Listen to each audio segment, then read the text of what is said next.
Assalamualaikum warahmatullahi wabarakatuh. Nama saya Ana Safira Stifarini dari kelas B Prodi Akuntansi Syariah angkatan 2021. Di sini saya akan menjelaskan tentang pemikiran ekonomi Khairuddin Yunus. Tapi sebelum kita masuk pada pemikiran ekonomi Khairuddin Yunus, di sini saya akan menjelaskan sedikit tentang biografi dari Khairuddin Yunus. Khairuddin Yunus kelahiran Jorong Sangkiyah, Nagari Sulut Air, Kabupaten Solok, Sumatera Utara pada tanggal 14 Agustus tahun 1945. Ia memulai karirnya di tanah air sebagai Kementerian Pengajaran, Pendidikan, dan Kebudayaan. Tugas utamanya yaitu memberikan kuliah di beberapa universitas dan pada tahun 1955 ia mulai memberikan ceramah tentang ekonomi dan doktrin ekonomi komparatif di Perguruan Tinggi Pendidikan Guru di Batu Sangkar. Karya-karyanya seperti konsepsi ekonomi Islam dan sistem ekonomi menurut Islam dan lain sebagainya.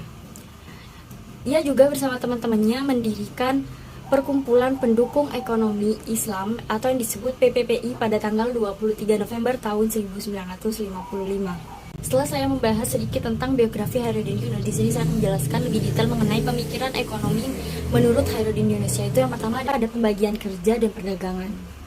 Pembagian kerja atau perdagangan menurut Khairuddin Yunus dibagi menjadi 3, yaitu pertukaran,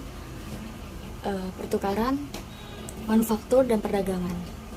Perdagangan atau perniagaan menjadi salah satu topik utama yang menarik perhatian Khairuddin Yunus karena perdagangan merupakan aktivitas dari sosial kemasyarakatan. Perdagangan menjadi sampul dari 3 tahapan perekonomian, yaitu produksi, distribusi, dan konsumsi. Tetapi dalam aspek perdagangan ini lebih tersampul pada aspek distribusi, karena jual beli atau perdagangan jika semakin luas akan menimbulkan kesewenangan dalam distribusi, contohnya monopoli atau persaingan terbatas.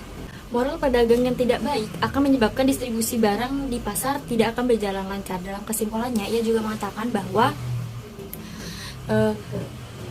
perdagangan yang tidak baik itu telah membawa kekacauan pada sistem produksi, distribusi, dan konsumsi.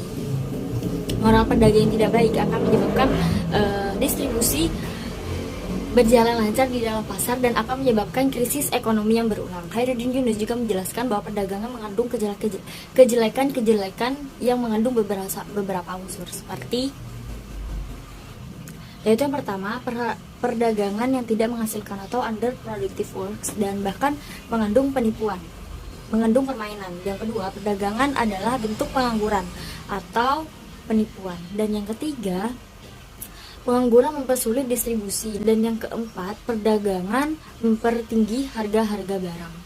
Dari beberapa poin yang telah saya bahas sebelumnya mengenai pemikiran ekonomi Khairuddin Yunus, saya dapat menyimpulkan bahwa ekonomi bersaisme Khairuddin Yunus menekankan pada sistem kemakmuran bersama, di mana aktivitas ekonomi harus dikerjakan bersama dan dinikmati hasilnya bersama oleh seluruh anggota masyarakat yang merujuk pada moral Islam dan bersumber dari Al-Quran dan Sunnah. Studi tentang ekonomi juga menarik perhatian Khairuddin Yunus yang telah dibahas oleh Zainal Abidin Ahmad tentang pemikiran ekonominya.